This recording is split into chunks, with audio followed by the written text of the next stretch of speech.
La salle d'audience est soudainement devenue silencieuse, lorsque le juge a examiné le relevé financier, et a déclaré « Monsieur Wickham, il semble que vous ayez mal compris la situation financière de votre épouse. » Mon mari a cessé de sourire. De l'autre côté de l'allée, son avocat a bougé sur sa chaise. Derrière eux, ma belle-mère, Judith, a chuchoté quelque chose que je n'ai pas pu entendre. Puis, elle m'a regardé directement, et son visage a perdu toutes ses couleurs. J'ai gardé les mains croisées sur mes genoux. Le juge a tourné une autre page.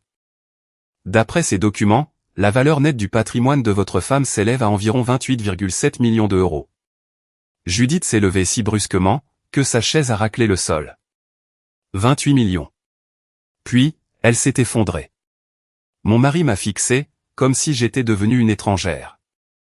Mais le plus étrange, c'était ceci, je n'avais jamais voulu qu'il soit au courant pour cet argent. Non pas parce que j'en avais honte. Mais parce que, 3 semaines plus tôt, je croyais encore être marié à un homme qui m'aimait. Et c'est ce jour-là, que tout a basculé. 3 semaines avant cette scène au tribunal, j'étais assise dans un paisible cabinet d'avocat, à Columbus, dans l'Ohio, en train d'écouter une notaire lire le testament de mon grand-père. Mon aïeul, Arthur, était le genre d'homme qui ne parlait jamais d'argent. Il avait porté le même manteau en laine marron pendant des années, conduisait une vieille Buick, et se plaignait dès que quelqu'un dépensait 10 € pour un café. Pour la plupart des gens, il ressemblait à un homme d'affaires à la retraite, menant une vie modeste. J'en savais un peu plus. J'ignorais simplement à quel point la réalité était différente. Ma mère était assise à côté de moi. Mes 2 enfants, Ellie et June, se tenaient ensemble près de la fenêtre. Mon mari, Gideon, avait pris son après-midi. L'avocate, Evelyne Rusk, a ajusté ses lunettes. Il y a plusieurs legs personnels, a-t-elle indiqué. Mais la bénéficiaire principale est Mara. J'ai levé les yeux. Moi. Evelyne a hoché la tête. Elle a continué sa lecture. Au début, je ne comprenais pas ce que j'entendais. Il y avait des comptes d'investissement, des biens immobiliers commerciaux, des parts dans une société privée, ainsi qu'un fonds familial, établi des années plus tôt à mon nom. Mon grand-père ne m'avait pas simplement légué de l'argent. Il m'en avait laissé le contrôle. J'ai senti ma gorge se serrer. Pourquoi ne me l'a-t-il jamais dit, ai-je murmuré. Evelyne m'a adressé un petit sourire entendu. Parce qu'Arthur pensait, que le savoir trop tôt, pourrait changer la façon dont les gens vous traitent. Cette phrase est restée gravée en moi. Surtout lorsque Gideon s'est penché vers moi, et m'a demandé doucement, combien? Je me suis tourné vers lui. Je ne sais pas encore. Il a scruté mon visage. Tu dois bien en avoir une idée. Vraiment pas, il s'est reculé. Pour la première fois de l'après-midi, j'ai remarqué quelque chose de différent dans son expression. Ce n'était pas de la joie pour moi, mais du calcul.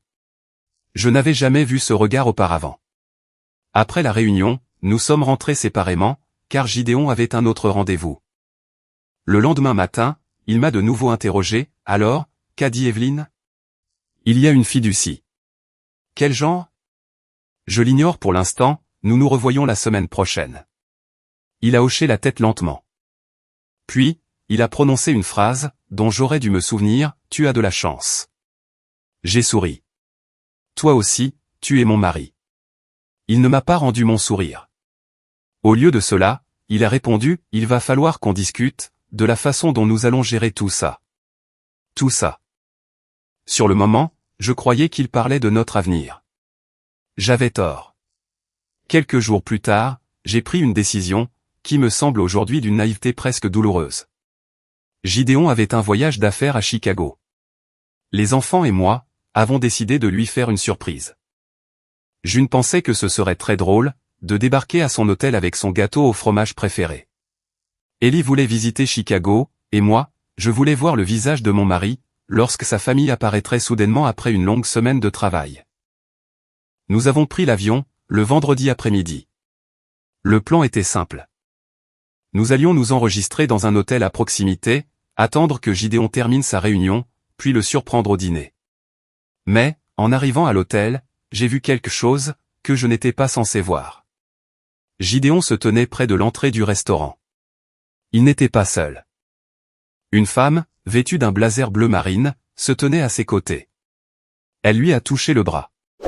Il a ri. Je me suis figé. Ellie m'a bousculé l'épaule. Maman? J'ai levé une main. Restez ici. La femme a demandé, es-tu sûr qu'elle ne va pas te combattre? Gideon a souri. Elle n'a pas l'argent pour me combattre. Mon estomac s'est noué. La femme avait l'air inquiète. Et l'héritage? Gideon a jeté un coup d'œil autour de lui, avant de répondre. Une fois le divorce demandé, nous découvrirons exactement ce qu'elle possède. J'ai cessé de respirer pendant une seconde.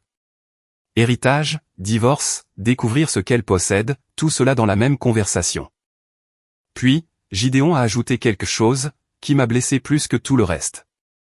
J'ai déjà parlé à un avocat. Je me tenais derrière une colonne, écoutant l'homme que j'aimais depuis 16 ans, discuter de la fin de notre mariage, comme s'il négociait un contrat commercial. J'ai regardé mes enfants, et j'ai réalisé que j'avais deux options. Je pouvais entrer dans ce restaurant et le confronter, ou bien rester silencieuse, juste assez longtemps pour comprendre exactement ce qu'il préparait. J'ai choisi le silence. Pas par faiblesse, ni par peur. Le silence. J'ai ramené mes enfants à l'aéroport, ce soir-là. Pendant le vol de retour, June s'est endormie contre mon épaule. Ellie fixait l'extérieur par le hublot. Finalement, il a demandé, « Maman, pourquoi on n'a pas fait la surprise à papa ?» J'ai regardé mon fils. Parce que parfois, ai-je répondu doucement, on apprend une chose importante, avant d'être prêt à l'entendre. Une fois les enfants endormis, j'ai appelé Evelyne. Elle a décroché à la deuxième sonnerie. Mara, est-ce que tout va bien? Non, ai-je répondu. Puis, je lui ai raconté ce que j'avais entendu. Il y a eu un long silence. Finalement, Evelyne a déclaré, ne le confrontez pas tout de suite. Pourquoi? Parce que, si Gideon planifie déjà les choses autour de votre héritage, nous devons savoir exactement ce qu'il a fait. J'ai fermé les yeux. Ensuite, Evelyne a prononcé les mots, qui m'ont glacé le sang. Mara, quelqu'un a déjà contacté mon cabinet, pour poser des questions sur la fiducie de votre grand-père. Qui? Une autre pause. L'avocat de votre mari. Je suis restée assise, seule dans la cuisine plongée dans le noir, à fixer la lumière du réfrigérateur. 3 semaines plus tard, ce même homme se tiendrait dans un tribunal, et me rirait au nez. Il pensait que j'étais fauché. Il pensait que j'étais effrayé. Il croyait divorcer d'une femme, qui n'avait rien. Il n'avait aucune idée, de ce que mon grand-père m'avait laissé. Et il se doutait encore moins, de ce que je venais d'apprendre à son sujet. Le lendemain matin, j'étais assise en face d'Evelyne dans son bureau, pendant qu'elle étalait plusieurs documents, sur la table de conférence. Par la fenêtre, le centre-ville de Columbus s'animait, pour une autre journée de travail ordinaire. Les voitures s'arrêtaient au feu rouge. Les gens emportaient leur café, dans les immeubles de bureaux. Quelque part en bas, un camion de livraison reculait dans une ruelle. Tout semblait normal. Ma vie, elle, ne l'était plus. Evelyne a croisé les mains. Avant de parler de votre héritage, j'ai besoin que vous compreniez une chose. J'ai hoché la tête. Si Gideon se prépare au divorce, vous devez partir du principe que tout ce que vous direz sur la succession d'Arthur pourrait faire partie d'une stratégie juridique. J'ai regardé les papiers. Donc, il sait. Il sait qu'il y a quelque chose. Ce n'est pas la même chose que d'en connaître le montant. Non, a confirmé Evelyne, et nous devons faire en sorte que cela reste ainsi. Je n'avais jamais envisagé mon mariage sous l'angle d'une stratégie juridique. Pendant 16 ans, j'avais considéré Gideon comme la personne que j'appelais quand nos enfants étaient malades, quand la chaudière tombait en panne, quand ma mère avait besoin d'aide, ou simplement, quand j'avais envie de raconter ma journée. Maintenant, Evelyne me disait de me protéger de lui. C'était difficile à accepter.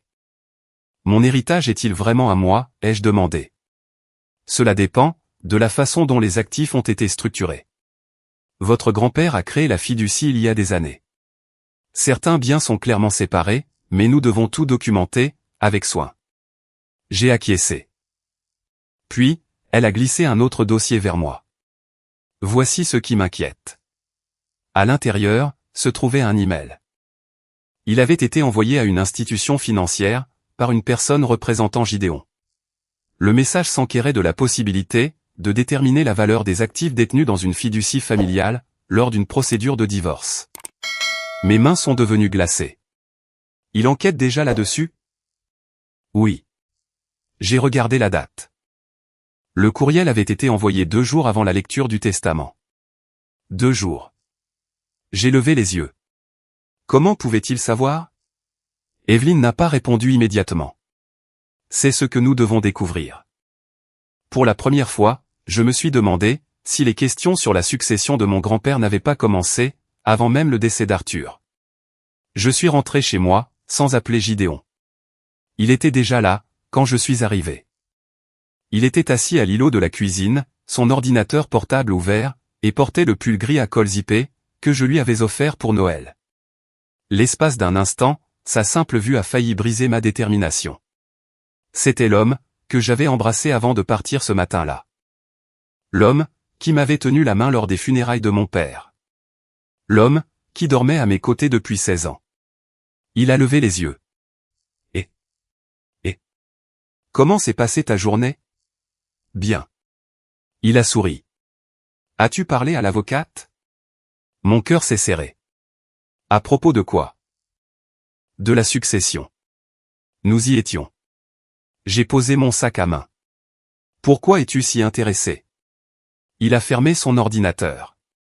Parce que nous sommes mariés, Mara. Cette phrase m'aurait autrefois réconforté. À cet instant, elle sonnait comme un avertissement. Je n'en sais pas encore beaucoup. Il m'a observé. T'a-t-elle parlé des propriétés? Non. De la fiducie? J'ai répondu, je ne sais pas, il a soupiré. Tu n'es pas obligé de faire des cachotteries avec moi. J'ai failli rire. Non pas parce que la situation était amusante, mais parce qu'il n'avait aucune idée de l'étrangeté de cette phrase, après ce que j'avais entendu à Chicago.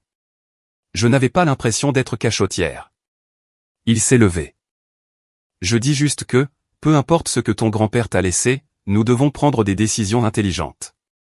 Pourquoi? Parce que nous sommes une famille. J'ai regardé vers le couloir. Les sacs à dos de nos enfants traînaient sur le sol.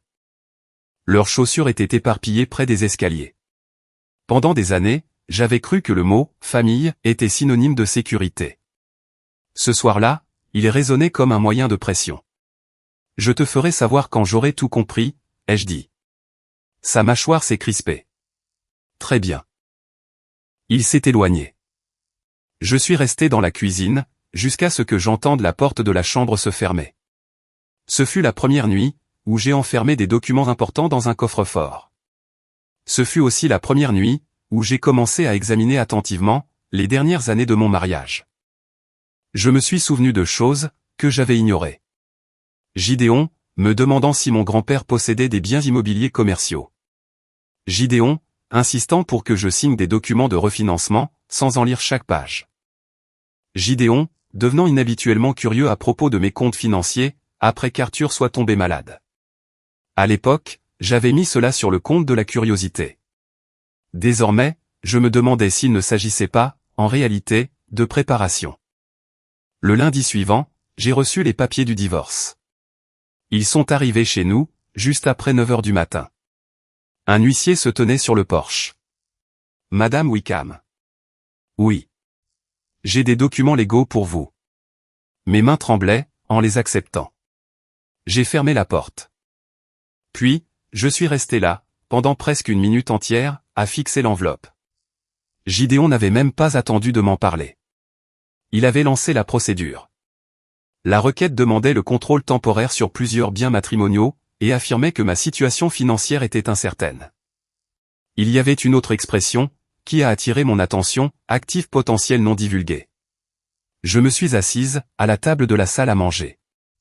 Il m'accusait de cacher de l'argent, alors que lui-même, enquêtait déjà sur mon héritage. J'ai appelé Evelyne. J'ai reçu les papiers. Je m'y attendais. Peut-il s'emparer de la fiducie? Pas simplement parce qu'il a demandé le divorce. Le soulagement a duré environ 3 secondes, mais elle a poursuivi, nous devons nous préparer, très soigneusement. Cet après-midi-là, Gideon est rentré tôt. Il a posé un dossier sur la table. Tu devrais signer ça. Je n'y ai pas touché. Qu'est-ce que c'est? Un accord, pour simplifier les choses. Simplifier quoi? Le divorce. Je l'ai regardé. Tu as déjà pris ta décision. Il a haussé les épaules. Il ne sert à rien de faire traîner ça en longueur. Puis, il a souri. C'était le même sourire que j'avais vu à Chicago. Confiant, presque amusé. Tu n'as pas l'argent pour me combattre, Mara. La pièce est devenue silencieuse. Notre fils, Eli, se tenait dans le couloir. Il avait tout entendu. Papa? Gideon s'est retourné. Quoi? Maman n'a pas besoin d'argent pour être notre maman. L'expression de Gideon s'est durcie. C'est une conversation d'adulte. Eli a secoué la tête. C'est toi, qui as dit qu'elle ne gagnait pas de vrai argent. Monte dans ta chambre. Eli n'a pas bougé. Je me suis levé, et j'ai doucement touché son épaule. C'est d'accord. Va terminer tes devoirs. Il m'a regardé, puis a regardé son père. D'accord. Lorsqu'il est parti, Gideon a baissé la voix. Tu rends les choses plus difficiles qu'elles ne devraient l'être. J'ai baissé les yeux vers le dossier. Non. Il a attendu. Tu as rendu ça difficile, quand tu as décidé que ma valeur dépendait de ce que tu pensais que je possédais. Son visage a changé. Pour la première fois, j'ai perçu de l'incertitude, mais elle a rapidement disparu. Tu regretteras de m'avoir combattu. Je ne veux pas te combattre. J'ai repoussé le dossier, de l'autre côté de la table. Je refuse simplement de te laisser m'effrayer, pour me faire signer une chose que je ne comprends pas. Il est parti sans ajouter un mot. Ce soir-là, après que les enfants se soient couchés, je me suis assise seule, dans l'ancien bureau de mon grand-père. Arthur m'avait laissé la pièce, presque exactement comme elle avait toujours été. Ses livres étaient encore sur les étagères. Sa vieille lampe de bureau en laiton trônait toujours près de sa chaise. J'ai ouvert le tiroir, et j'ai trouvé une note manuscrite, portant mon nom. Le mot datait de 6 mois avant sa mort. Il ne contenait que quelques lignes. Mara, les gens te traiteront peut-être différemment, lorsqu'ils découvriront ce que je t'ai laissé. Souviens-toi que leur réaction parle d'eux, et non de toi. Protège ce que je t'ai confié, mais ne laisse jamais l'argent te convaincre. Que tu vaux plus que n'importe qui d'autre. Ton caractère a toujours été l'héritage auquel je tenais le plus. J'ai lu ces mots 2 fois. Puis, j'ai pleuré. Pas à cause de l'argent, mais parce que mon grand-père avait compris une chose qui m'échappait. Il savait que la richesse révélait la vraie nature des gens. Et, à présent, mon mari révélait la sienne. Le lendemain matin, j'ai appelé Evelyne. Je veux tout savoir. Elle a compris. Nous allons commencer par la fiducie. Quant à Gideon, nous allons le laisser croire qu'il sait à quoi il a affaire. J'ai pris une grande inspiration. Pendant 16 ans, j'avais essayé de maintenir la paix dans mon mariage. Désormais, je ne cherchais pas à détruire Gideon. J'allais simplement arrêter de le protéger des conséquences de ses propres choix. Et, pour la première fois depuis l'arrivée des papiers du divorce, je n'avais plus peur de ce qui allait se passer ensuite. J'étais prête à le découvrir. Dès le lundi matin, la maison était devenue un endroit où chaque conversation ressemblait à une négociation. Gideon a cessé de poser des questions directes sur l'héritage. Au lieu de cela, il posait des questions qui semblaient anodines. As-tu appelé la banque? Vois-tu toujours Evelyne? As-tu décidé de ce que tu allais faire de la propriété? Je répondais le moins possible. Non pas parce que je voulais jouer à des jeux, mais parce que j'avais enfin compris que les informations n'étaient plus en sécurité chez nous. 2 jours après avoir reçu les documents du divorce, j'ai de nouveau rencontré Evelyne. Elle avait préparé un épais classeur, et l'a posé devant moi. Voici tout ce que nous avons confirmé, jusqu'à présent. Je l'ai ouvert. La première section contenait les documents de la fiducie. La deuxième, les registres fonciers. La troisième regroupait les comptes d'investissement. La quatrième, la correspondance liée à la succession. Je l'ai regardée. Combien cela vaut-il? Elle a marqué une pause. Nous sommes encore en train de vérifier l'évaluation finale. Donnez-moi une estimation. Evelyne a tourné une page. Environ 28 millions d'euros, selon l'expertise définitive et les conditions du marché. Je l'ai fixé. 28 millions. J'avais passé la majeure partie de ma vie à m'inquiéter de choses ordinaires, les mensualités du prêt, les courses, les réparations de la voiture, les frais de scolarité. Je n'avais jamais imaginé qu'un jour, quelqu'un m'annoncerait que je pesais plus de 28 millions d'euros. Mais ce chiffre ne m'a pas donné l'impression d'être riche. Il m'a donné le sentiment d'être vulnérable. Que se passe-t-il maintenant? Nous protégeons les actifs et nous documentons leur provenance. Et Gideon? Il peut demander des informations dans le cadre de la procédure de divorce. Cela ne signifie pas qu'il recevra automatiquement une part de l'héritage. J'ai hoché la tête. Puis, Evelyne s'est penchée en avant. Mara, je voudrais vous demander quelque chose. Est-ce que Gideon vous a déjà poussé à signer des documents sans vous les expliquer? J'y ai réfléchi. Oui. À quelle fréquence? Plusieurs fois, au fil des années. Vous souvenez-vous de quoi il s'agissait? De papiers de refinancement. De quelques formulaires liés aux affaires. Et d'un document en rapport avec une propriété. L'expression d'Evelyne a changé. Avez-vous encore des copies?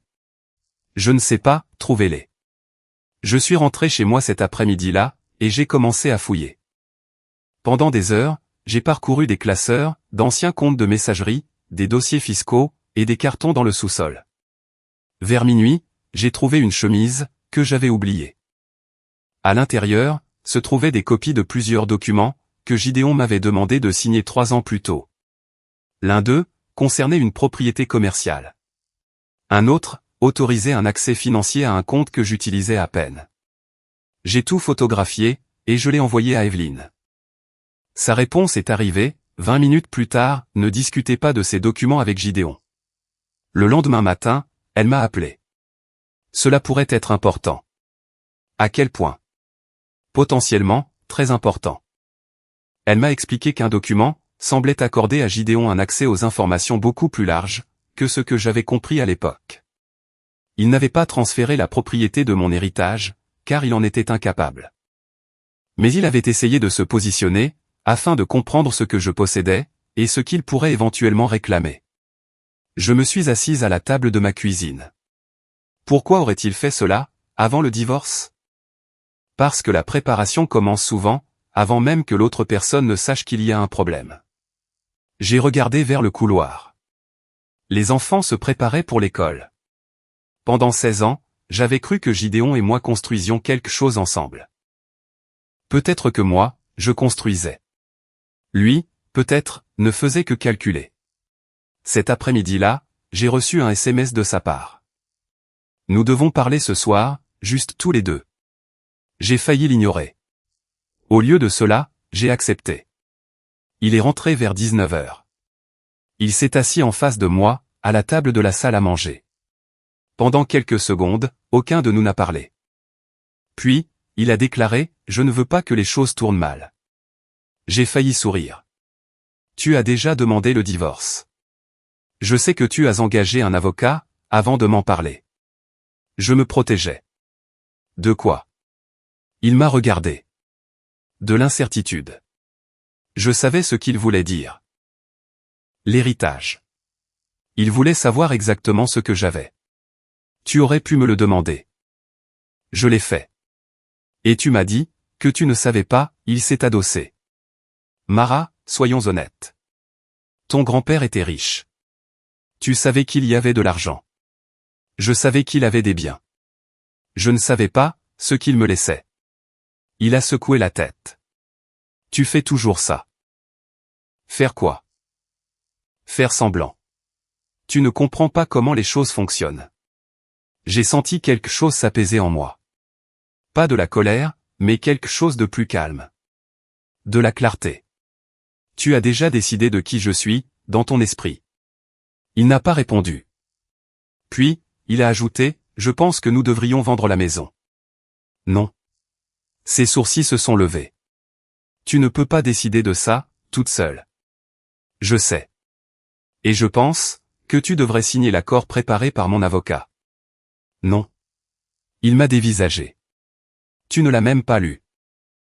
Je l'ai fait examiner par mon avocate. Son expression s'est durcie. Tu vas vraiment rendre les choses difficiles. Je vais rendre les choses équitables. Il s'est levé. Tu vas le regretter. Je l'ai regardé. Je regrette déjà quelque chose. Quoi? De t'avoir fait confiance, sans poser assez de questions. Il est sorti.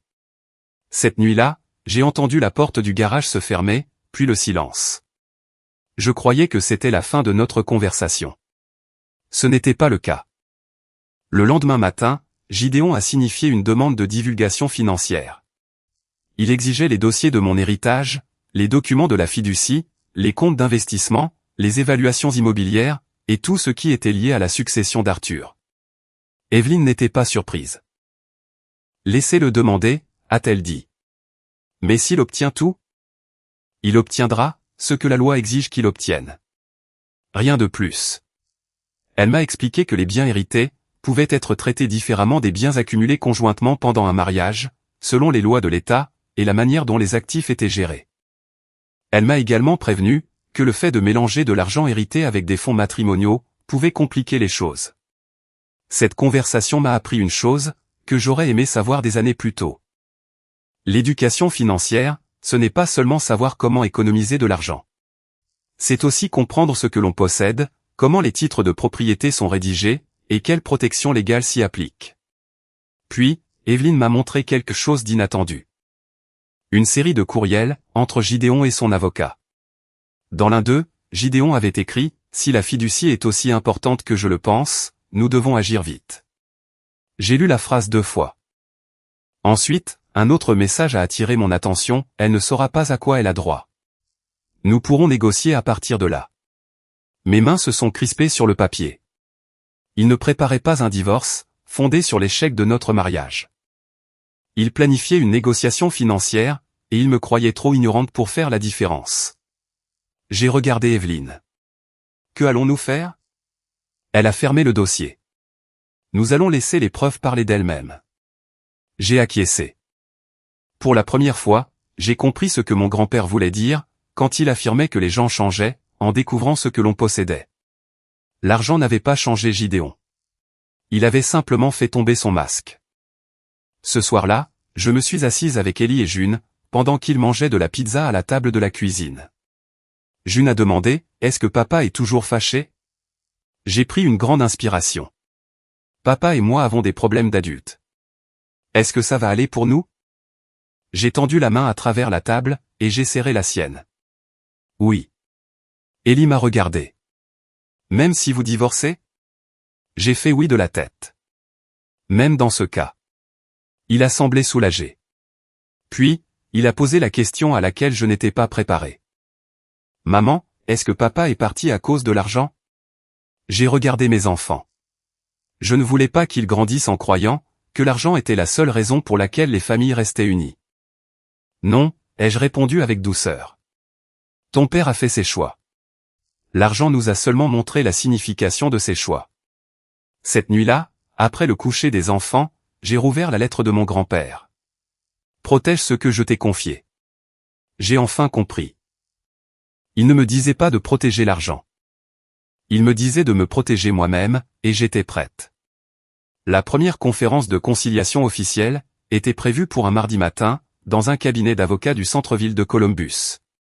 Je suis arrivé avec 15 minutes d'avance. Gideon était déjà là. Il était assis à côté de son avocat, une cheville posée sur le genou, l'air détendu. Quand je suis entré, il m'a jeté un coup d'œil, et a souri. Ce n'était pas un sourire chaleureux, mais presque triomphant. Je me suis assise à côté d'Evelyne. La salle de conférence était petite et banale.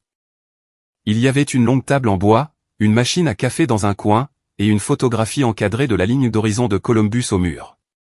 Rien dans cette pièce ne semblait dramatique, mais je savais que mon mariage y était en train d'être démantelé. L'avocat de Gideon a commencé. Nous espérons résoudre cela efficacement. Evelyne a acquiescé. Nous aussi. Gideon m'a regardé. Mara, il n'y a aucune raison pour que cela devienne hostile. J'ai failli rire. Il avait demandé le divorce sans m'en avertir. Il avait déjà contacté des avocats au sujet de la fiducie de mon grand-père, et maintenant, il voulait parler d'hostilité. J'ai gardé une voix calme. Je suis d'accord. Ça n'a pas besoin de devenir hostile. Il a souri. Bien. Mais ça doit être honnête. Son sourire s'est effacé. Evelyne a ouvert un dossier. Nous avons plusieurs points à aborder. Elle a commencé par la maison, puis les véhicules, les comptes de retraite, et enfin les dépenses des enfants. Tout était ordinaire, jusqu'à ce qu'elle aborde l'héritage. L'avocat de Gideon s'est penché en avant. Monsieur Wickham estime que l'héritage devrait être pris en compte lors de la détermination de la répartition globale des biens matrimoniaux. Evelyne a répondu calmement. Nous comprenons sa position. Gideon m'a regardé. Tu vois, je ne demande rien de déraisonnable. Je n'ai rien dit. Son avocat a poursuivi. Nous pensons également que la fiducie nécessite un examen plus approfondi. Evelyne a fait glisser un document sur la table. La fiducie a déjà été examinée. Nous voulons des dossiers supplémentaires. Vous recevrez ce que vous êtes légalement en droit de recevoir. Gideon a soupiré. Mara, pourquoi rends-tu les choses si difficiles? Je l'ai regardé droit dans les yeux. Tu n'arrêtes pas de dire ça, parce que c'est vrai. Non. Ce qui est difficile, c'est que tu continues à demander des choses, dont tu sais pertinemment que tu ne peux pas les obtenir. Son avocat l'a interrompu. Gardons cette réunion productive. Evelyne a opiné du chef. Je suis d'accord. Puis, elle a posé un autre dossier sur la table. Ceci concerne les divulgations financières de Monsieur Wickham. Gideon a paru confus. Quel est le problème? Evelyne a ouvert le dossier.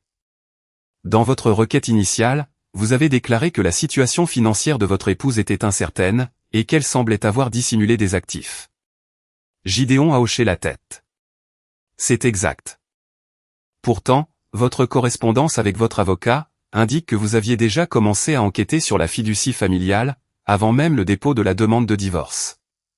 Son visage a très légèrement changé, mais je l'ai vu. Son avocat l'a regardé. Gideon a répondu, j'essayais de comprendre la situation. Evelyne a acquiescé. C'est raisonnable. Elle a tourné une autre page. Mais alors, pourquoi avez-vous déclaré que vous n'aviez aucune connaissance de l'héritage? Gideon s'est figé. Il ignorait qu'Evelyne possédait cet email. Elle l'avait obtenu par la voie légale appropriée. La pièce est devenue très silencieuse. Son avocat lui a chuchoté quelque chose. Gideon s'est penché vers la table. Je n'en connaissais pas le montant exact. Vous connaissiez l'existence de la fiducie. Je m'en doutais. Vous avez contacté une institution financière pour y avoir accès. Je posais des questions. Evelyne n'a pas élevé la voix. C'est exactement ce que montrent les dossiers. Gideon m'a regardé. Ce n'est pas ce que tu crois. Je l'ai fixé. Je n'ai pas dit ce que je croyais. Il a détourné le regard. Ensuite, Evelyne a ouvert un autre dossier. Ceci est plus préoccupant. Elle a montré à l'assistance des copies des documents que Gideon m'avait autrefois demandé de signer. Les papiers de refinancement, l'autorisation immobilière, les formulaires d'accès au compte. L'avocat de Gideon les a examinés. Evelyne a expliqué que, bien qu'aucun de ces documents ne transférait la propriété de mon héritage, il démontrait un schéma de préparation financière, qui contredisait l'image que Gideon avait présentée. Son avocat a froncé les sourcils.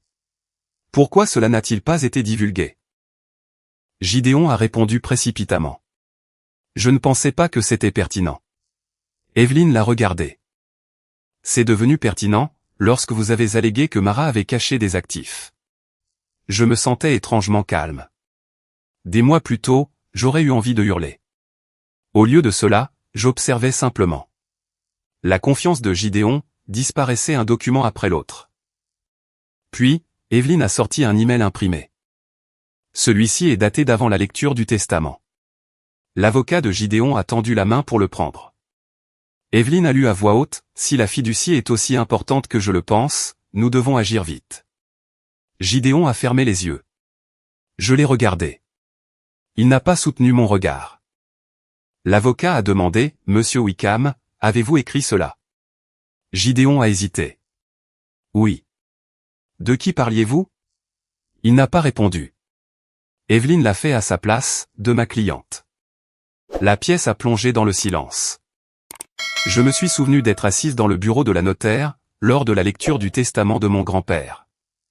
Je me suis souvenu de Gideon, demandant combien.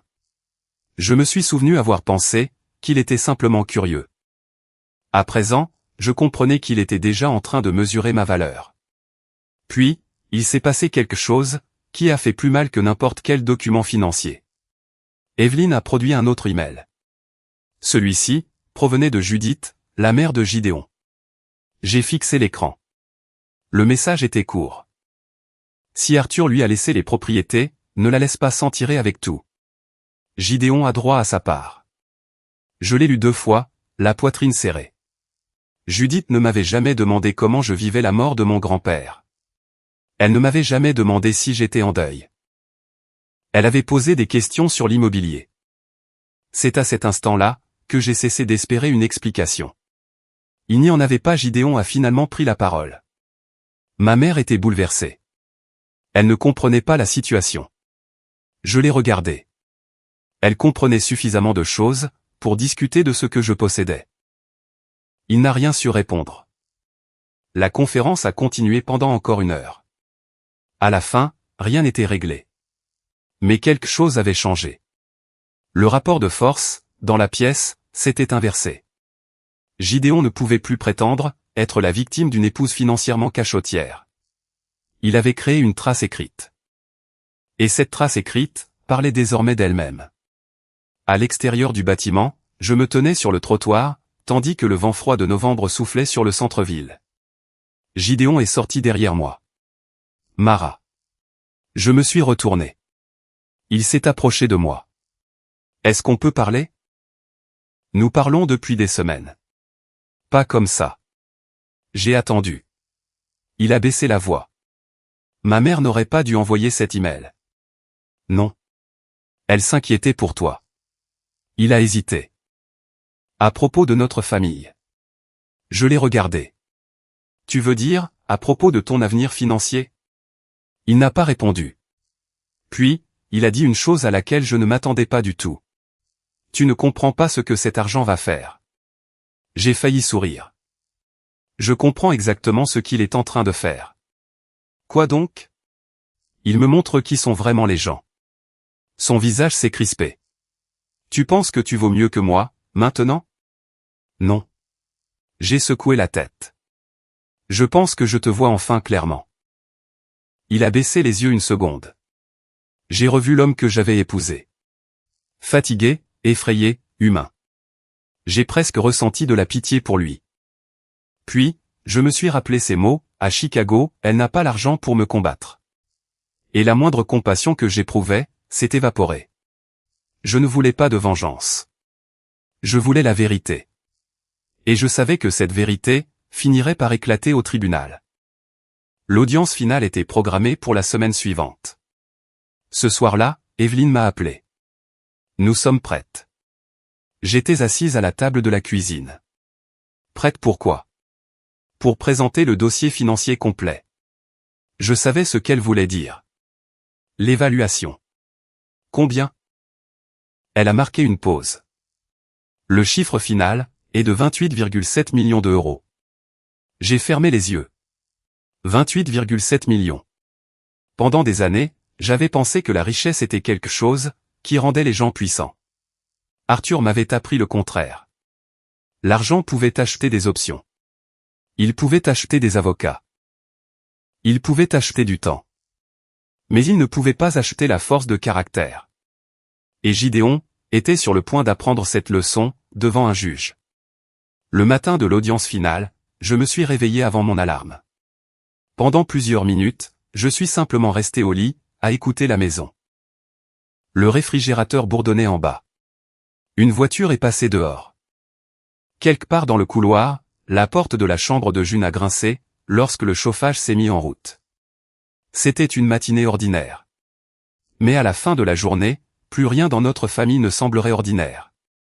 Je me suis habillé d'un tailleur bleu marine, et me suis tenu devant le miroir. J'avais l'air fatigué. Pas faible, juste fatigué. Ces années de mariage m'avaient appris qu'il y avait certaines batailles qu'on ne pouvait pas gagner en criant plus fort. Parfois, on gagnait en restant calme, assez longtemps, pour que la vérité devienne impossible à ignorer. Au palais de justice, Evelyne m'a rejointe près de l'entrée. « Vous êtes prête ?» J'ai pris une inspiration. Autant que je puisse l'être. Elle a souri. « Alors, souvenez-vous de ce dont nous avons discuté. Ne réagissez pas à Gideon. Laissez les preuves parler. » À l'intérieur de la salle d'audience, Gideon était déjà assis à côté de son avocat. Il avait l'air confiant, presque jovial. Quand il m'a vu, il a souri. Ce même sourire, celui qui m'avait autrefois fait me sentir en sécurité. Désormais, il me rappelait seulement la nuit, où il avait dit à une autre femme, que je n'avais pas assez d'argent pour le combattre. Il s'est penché vers son avocat, et a chuchoté quelque chose. Son avocat a acquiescé. Derrière eux, était assise Judith. Elle portait un tailleur crème, et se tenait avec la même assurance, dont elle avait fait preuve lors de notre conférence de conciliation. Elle a croisé mon regard un instant, puis a détourné les yeux. Le juge est entré. Tout le monde s'est levé. L'audience a commencé. Au début, ce fut exactement ce à quoi je m'attendais. Les avocats ont discuté de la maison, des comptes de retraite, des véhicules, des dépenses du ménage, et des dispositions pour les enfants. Puis, l'avocat de Gideon a soulevé la question de mon héritage. Votre honneur, il reste des questions concernant l'étendue et la nature des actifs hérités par Madame Wickham. Le juge a regardé vers Evelyne. Maître Rusque. Evelyne s'est levée. Nous avons fourni les documents demandés. Elle a tendu plusieurs dossiers au greffier. Le juge les a examinés. Ceci inclut les documents de la fiducie? Oui, votre honneur. Les registres de succession? Oui. Les registres et évaluations foncières? Oui. Le juge a continué sa lecture. Gideon s'est avancé sur son siège. Sa confiance semblait revenir. Il m'a jeté un coup d'œil. J'ai gardé les yeux fixés sur le juge. Après plusieurs minutes, le juge a regardé l'avocat de Gideon. Le dossier de Monsieur Wickham qualifie la situation financière de son épouse d'incertaine. C'est exact, votre honneur. Le juge a tourné une autre page. Pourtant, ces documents semblent plutôt précis. L'avocat de Gideon a hésité. Nous pensons qu'il y a des questions, quant à savoir si certains actifs doivent être pris en compte, dans le partage des biens matrimoniaux. Le juge a hoché la tête. C'est une question différente, de celle de savoir si les actifs existent. Oui, votre honneur. Evelyne s'est levée. Puis-je clarifier un point? Le juge a acquiescé. Ces actifs existent bel et bien. Mais la majorité a été héritée, par le biais d'une fiducie établie par le grand-père de Madame Wickham, et n'a pas été acquise dans le cadre du partenariat conjugal. Elle en a expliqué la structure avec soin. Rien de dramatique, pas de cris, pas d'accusation. Juste des documents. C'était là la chose étrange, avec la vérité. Elle n'avait pas besoin d'élever la voix. Le juge a continué d'examiner les dossiers. Puis, il a regardé directement Gideon. Monsieur Wickham, aviez-vous connaissance de cette fiducie, avant de demander le divorce? Gideon a bougé sur sa chaise.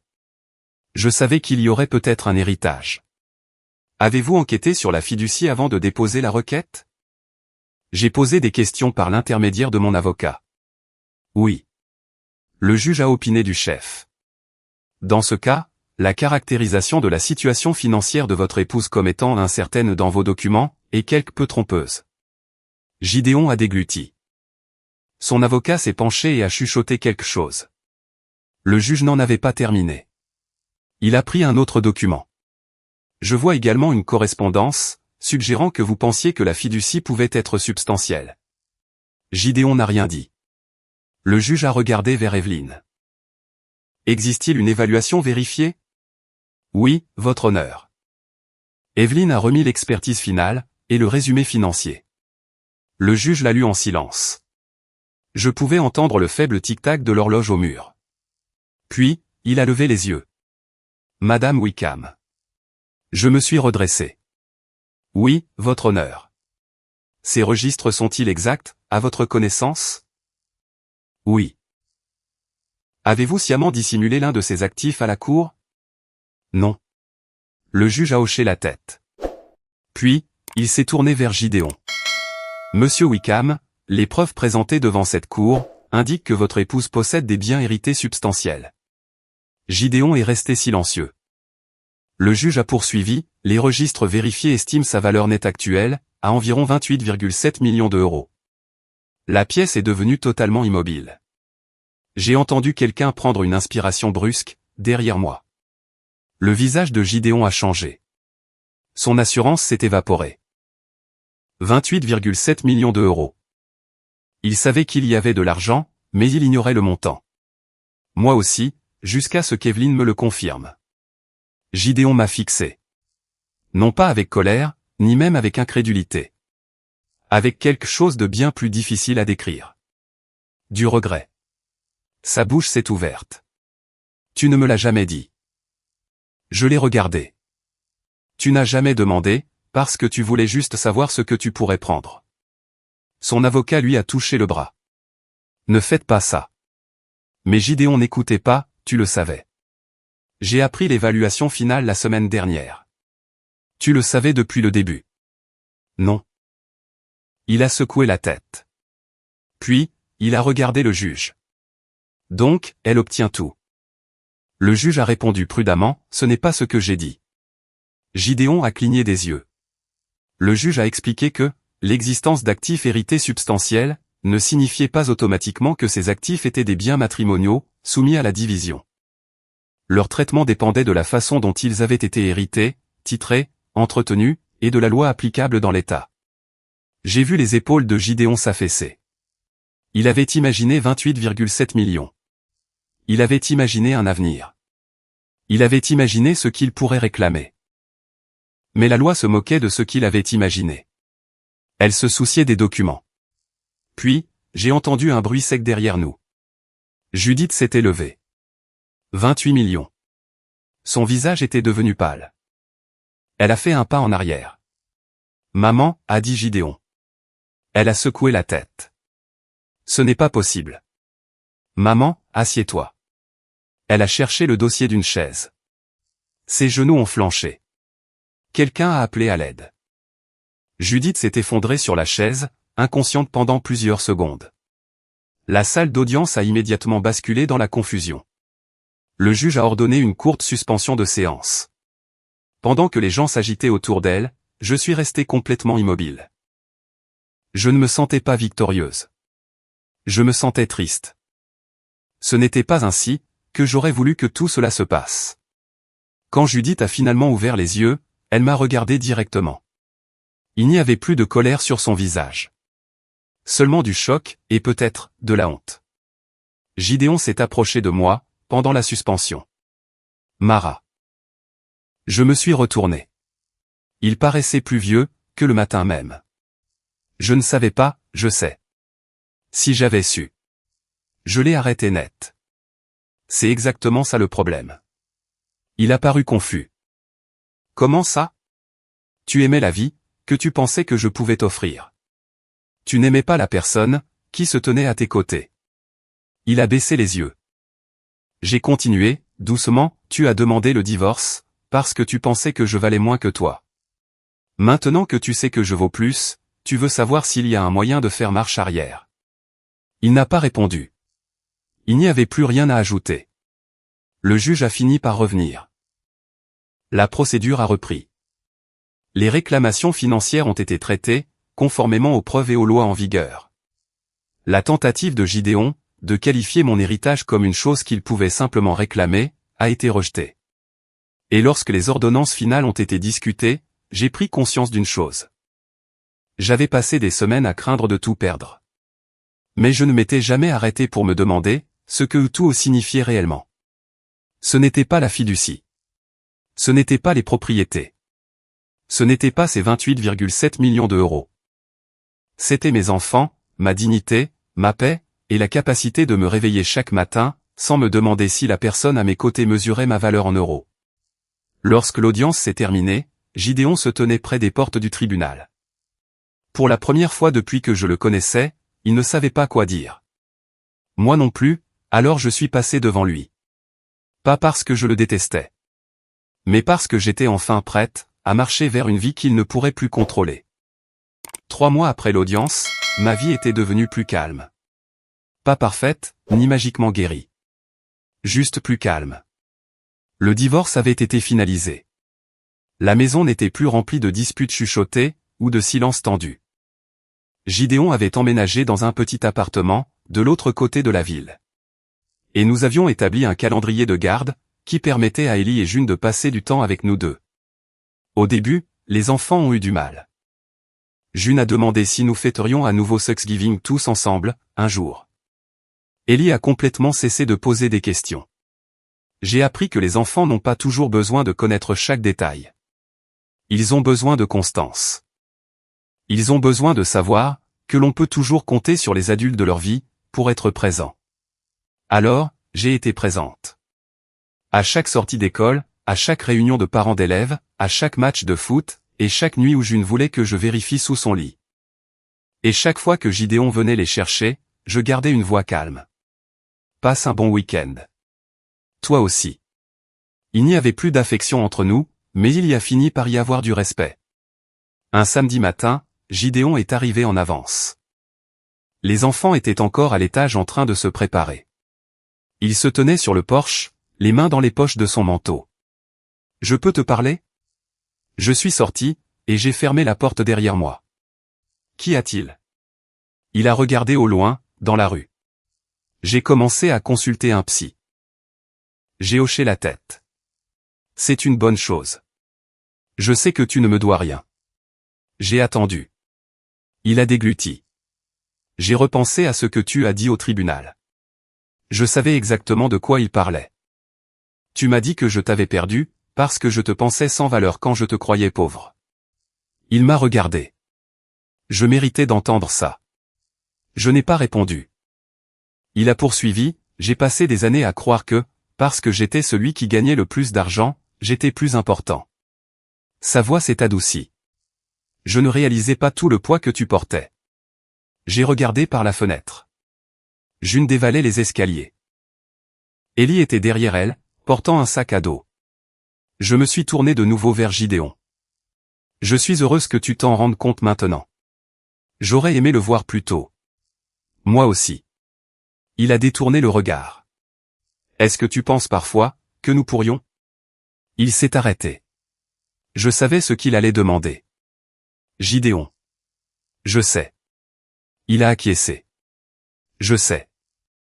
Il n'y a eu aucune dispute, aucune supplication. C'était l'un des premiers signes, prouvant qu'il était peut-être vraiment en train de changer. Je ne veux pas que tu me détestes, a-t-il dit. Je ne te déteste pas, pourquoi? Parce que je ne veux pas passer le reste de ma vie à te porter dans ma tête. Il a esquissé un petit sourire triste. Je comprends. Je l'ai cru. Pas complètement, mais suffisamment. Plus tard cet après-midi-là, j'ai rendu visite à Judith. Je ne l'avais pas prévu, mais elle m'avait appelé à plusieurs reprises, et j'avais fini par accepter de la rencontrer. Elle avait l'air plus petite que dans mes souvenirs. La femme, qui entrait autrefois chez moi comme si les lieux lui appartenaient, était maintenant assise tranquillement à la table de sa cuisine. Elle m'a versé du café.